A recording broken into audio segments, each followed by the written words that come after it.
Good morning students. आज हम लोग चैप्टर नंबर ज्योग्राफी का चैप्टर नंबर सेकेंड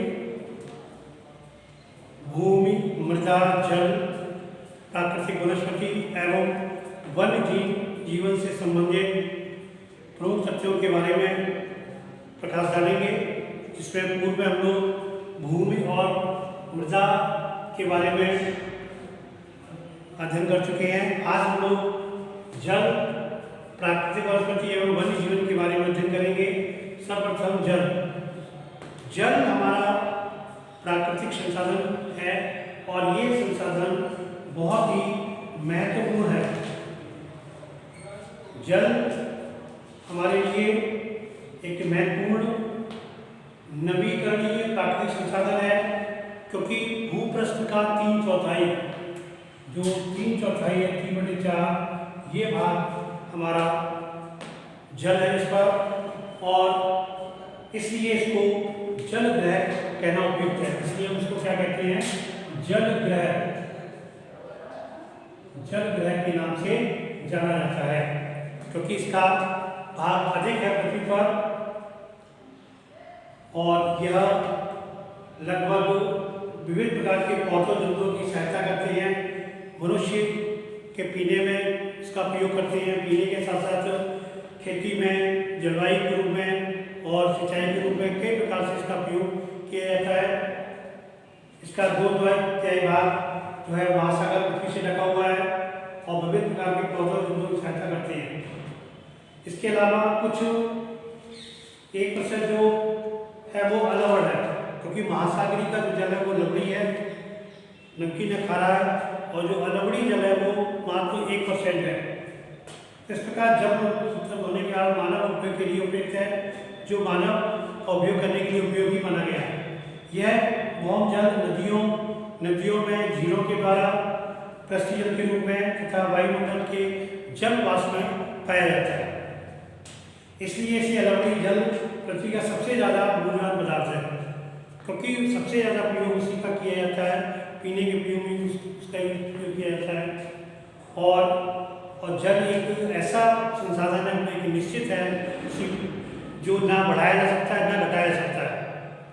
ठीक है, तो इस प्रकार से इसमें, और इसको क्योंकि ये वाष्पीकरण या वर्षण की प्रभाव प्रक्रिया के द्वारा महासागरों से वायु में प्रवृत्त होकर के भूमि पर भी वापस आ जाता है, जिसे हम जल चक्र कहते हैं। चक्र के द्वारा महासागर से वाष्प करके बादल बनते, बादल से फिर ये वर्षा के रूप में पृथ्वी पर फिर पुनः वापस आता है और नदियों के द्वारा फिर महासागर में मिक्स हो जाता है। तो ये जल चक्र है, इसीलिए इसको न बढ़ाया जा सकता है न इसको घटाया जा सकता है। अंतर से इतना है कि हम ये कल्पना कर सकते हैं, जो आज से कई वर्ष पहले जो पानी महासागरों में होगा या हम जहाँ रहते हैं उसका प्रयोग, तो हो सकता है वो पानी हम आज पानी का यूज़ कर रहे हैं वो किसी समय वो झील में भरा होगा, उसका हम लोग उपयोग कर रहे हैं। क्योंकि जब वाष्पीकरण होता है तो कहीं का पानी जाकर बादल बनते हैं और वो बादल इधर उधर गति करते रहते हैं, तो पानी कहीं पर भी गिर सकता है। तो उसका जरूरी होता है कि जो आज पानी यूज कर रहे हैं भविष्य में वही पानी हमारा फिर वापस रिपीट हो जाए, या जिसको हम उसको खर्च कर रहे हैं, वेस्ट कर रहे हैं, वो पानी वहाँ पर आ जाए। कभी कोई पानी है आज हम यहाँ वेस्ट कर रहे हैं, तो कल क्या होगा कि यहाँ पर बारिश कम होने के कारण में पानी की मात्रा कम होगी, क्योंकि यहाँ पर मानसून नहीं बना, और मानसून जो पानी यहाँ से हमने वेस्ट किया था वो और कहीं जगह भी जा सकता है। इस प्रकार से हमें इसको प्रयोग करना। इसके साथ साथ कुछ ऐसे मुख्य कारक होते हैं, क्योंकि जब हम जल के महत्व को अगर देखते हैं तो जल के कुछ ऐसे कारण होते हैं जिनके कारण, क्योंकि मनुष्य में जो जल की बड़ी मात्रा में प्रयोग न केवल पीने के लिए करता बल्कि धुलाई करने के लिए, क्या उसको सिंचाई के प्रयोग में भी उपयोग किया जाता है। बड़े बड़े जलाशयों को जलाशय के माध्यम से भी विद्युत उत्पन्न की जा सकती है, और जल से स्रोतों के सूखने व प्रदूषण के कारण अलवणी जल की आपूर्ति धीरे धीरे कम होती जा रही है। इन सभी चीज़ों को हमें ध्यान में रखना पड़ता है। और इसके अतिरिक्त कुछ इनकी कमी के मुख्य कारण हैं, मुख्य कारक हैं। इसकी जो कमी हो रही है उसके मुख्य कारण क्या है?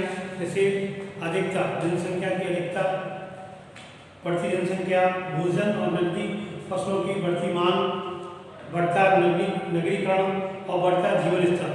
ये ऐसे जो कारक हैं जिससे हमारे जो जल मुक्त स्रोत उसमें धीरे धीरे कमी आ रही है उसका उपयोग, क्योंकि मात्रा वही है, कहीं पर अधिक कहीं ज़्यादा है। जहाँ पर कम है वहाँ पर जनसंख्या अधिक है, नवीनीकरण हो रहा है, अधिक लोग बढ़ रहे हैं, क्षेत्र बढ़ रहा है, तो उसका उपयोग ज़्यादा हो रहा है, इसलिए वहाँ पर उस जल की कमी पाई जाती है। इसके अतिरिक्त कुछ और भी कई कारण हो सकते हैं। बढ़ता जीवन का स्तर बढ़ रहा है, मात्रा बढ़ रही है, कई अलग अलग प्रकार से वहाँ पर उनका प्रयोग करने के साधन संसाधन अलग प्रकार से, कुछ उनमें औद्योगिकरण के होने की वजह से, कुछ प्रौद्योगिकी तकनीकों के माध्यम से ऐसे औजारों का उपयोग किया जा रहा है जिससे कुछ हमारा जल की मात्रा अधिक प्रभावित होने के कारण वहाँ पर उनका वेस्टेज ज़्यादा होता है। अगला आता है जल की उपलब्धता। जल की उपलब्धता की कुछ समस्याएं उत्पन्न होती है, इसमें कई भागों में जल की कमी है, उपलब्धता की समस्या है, यानी भारी मात्रा में हमें उपलब्ध नहीं हो पाता है, कमी रहती है उनका। जैसे एशिया, पश्चिमी सहित अमेरिका, उत्तरी पश्चिमी मेक्सिको, बहुत से ऐसे देश हैं जहाँ पर पानी की कमी होती जा रही है, क्योंकि वहाँ पर कभी कभी ऐसे देशों में जलवायु प्रदेशों में स्थित है जहाँ प्रायः सूखा पड़ता है। इससे जल का अभाव मौसमी अथवा वार्षिक वर्षण में विविधता की बहुत शुरू होती है, क्योंकि वहाँ विविधता पाई जाती है। कहीं पर वर्षा अधिक हो रही, कम हो रही है, जहाँ विविधता पाई जाती है वहाँ पर निश्चित ही इन कमियों का सामना करना पड़ता है। अगला आता है आपका जल संसाधनों का संरक्षण, क्योंकि हमें जल संसाधनों का संरक्षण करना बहुत जरूरी है। हमें ये भी बताया गया कि हम इसको ना बढ़ा सकते हैं ना घटा सकते हैं, परंतु उस इसको मैं कब करना होगा जब इसका संरक्षण करेंगे। तो मैं व्यर्थ में पानी का वेस्टेज नहीं करना चाहिए, जितना प्रयोग उतना प्रयोग करना चाहिए। वर्षा के पानी को मैं कुछ प्रयोगों के द्वारा, विधियों के द्वारा उनको बचाव करना चाहिए।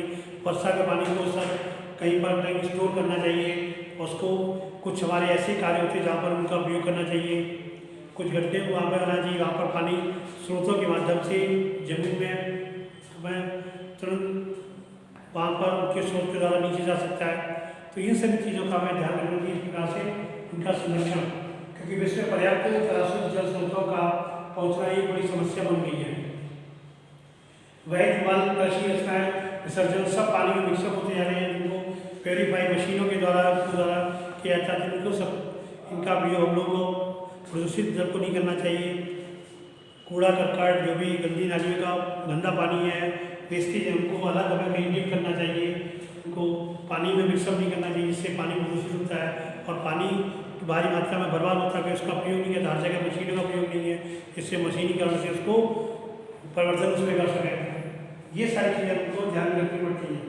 और वन तथा अन्य इसके साथ साथ आवरण धरातल विभाग की कमी करते हैं, भूमिगत जल को पुनः पूरित करने में हेल्प करते हैं। वनों की कटाई से भी दिक्कत होती है, तो ये सब जो वन वगैरह होते हैं ये भी हमारी जल की पूरी करते हैं, क्योंकि जब मानसून बनते हैं इन्हीं के कारण बनते हैं। तो इन सब चीज़ों का हमको ध्यान रखना होता है। अगला टॉपिक आता है आपका प्राकृतिक वनस्पति और वन्य जीवन, क्योंकि प्रकृति के द्वारा प्राकृतिक वनस्पति मिलती हैं जिनका प्रयोग हम लोग जड़ी बूटियों के रूप में करते हैं।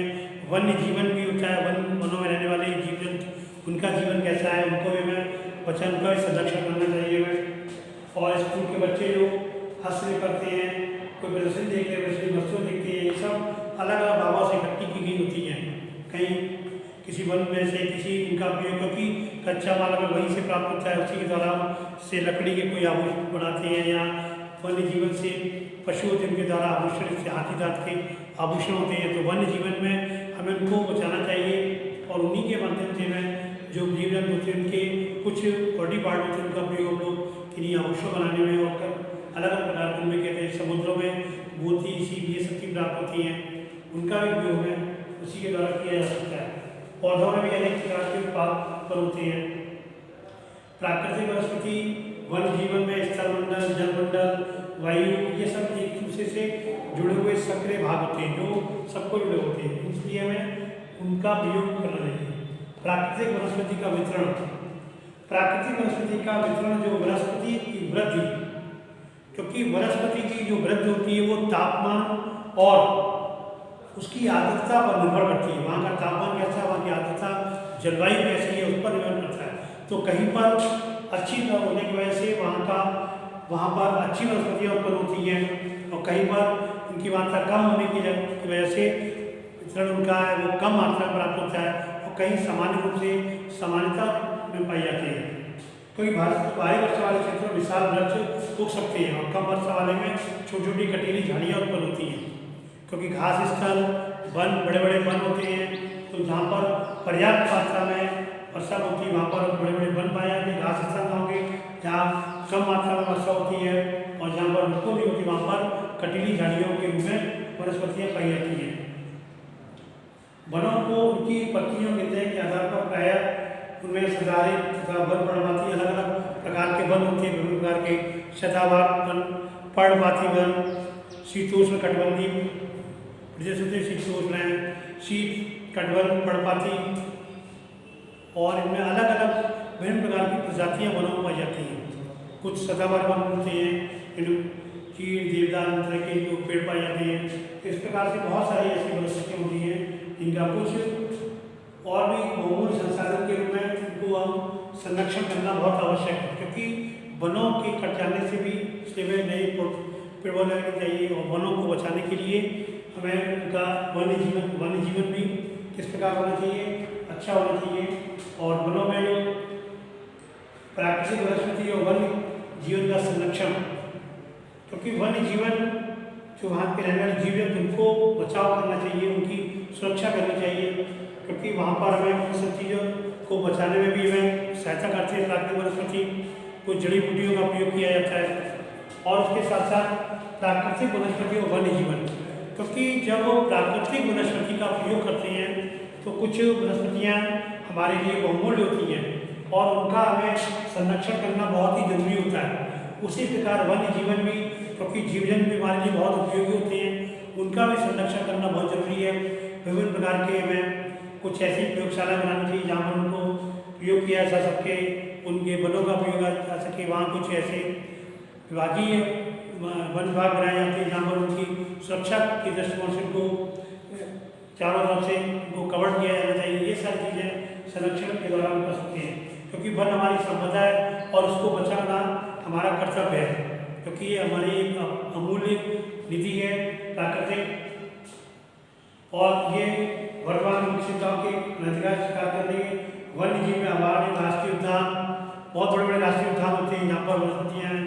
कई पर जो विभिन्न प्रकार के पशु होते हैं उनकी सेंचुरीज होती है जहाँ पर, क्योंकि जितने धीरे धीरे कुछ हमारे जो जंतु का संरक्षण करने के कारण धीरे प्रजातियाँ समाप्त होने होती जा रही हैं, उनको भी हमें उनका संरक्षण किया जा सकता है, जिससे कि उनकी आगे पीढ़ियों का निर्माण हो सके। इस प्रकार हमें वन्य प्राकृतिक वनस्पति को बचाने के लिए आगे उनकी नई नई किस्मों प्लानिंग होनी चाहिए। उसी प्रकार से वन्य जीवन जीव जंतुओं को भी हमें उनके संरक्षण उनको भी बचाना चाहिए। यदि प्रजातियों को की सापेक्ष संख्या को छेड़ा न जाए तो पर्यावरण में संतुलन कायम बना रहेगा, क्योंकि संतुलन यदि हम किसी भी प्रकार से प्राकृतिक से हम छेड़छाड़ करते हैं तो निश्चित ही इस वनों को काट देना, तो उससे में क्योंकि जलवायु हमारी वर्षा वगैरह होती है, मिट्टी का अपरदन रुकता है, इनसे बहुत सारी चीज़ होती है। तो धीरे धीरे संतुलन क्या पृथ्वी का संतुलन डिस्टर्ब हो जाएगा, डिस्टर्ब हो जाएगा तो सारी प्रकृति जो प्रलय के रूप में परिवर्तित भी हो सकती है। इसलिए हमें उसका संरक्षण करना बहुत जरूरी है। प्राकृतिक वनस्पति का और वन्य जीवन की जो प्रणाली उसको भी करना चाहिए। वनोत्सव, इसीलिए वनोत्सव किए जाते हैं। वन महोत्सव के करने का कारण ये होता है प्रोत्साहित करने के लिए, लोगों को प्रोत्साहित करने के लिए, जागरूक करने के लिए हमें किस प्रकार वनों का उपयोग करना चाहिए। और आपके वर्ष में वन महोत्सव बनाए जाते हैं, वन संरक्षण दिवस के रूप में बनाए जाते हैं, जहाँ पर इनका उपयोग किया जाता है, इनको किस तरह से हम लोग प्लांटेशन करते हैं। ये सब चीज़ें हमें करना बहुत जरूरी होती है, उसी के द्वारा उसको बचा सकते हैं। प्राकृतिक कैंपों में जाने के लिए प्रोत्साहित करना चाहिए, जिससे कि वे विविध जातियों के जो निवास है उनका अवलोकन कर सकें और वहाँ पर उनको देख सकें। बहुत देश इन पर नई चर्चाएँ करते हैं, नई खोजें करते हैं। तो ये आज हम लोगों ने चैप्टर नंबर 2 से संबंधित प्राकृतिक वनस्पति और वन्य जीवन के बारे में अध्ययन किया। आज ये टॉपिक चैप्टर हमारा यही समाप्त होता है। नेक्स्ट वीक हम लोग अगले चैप्टर्स के बारे में अध्ययन करेंगे। Thanks, have a good day.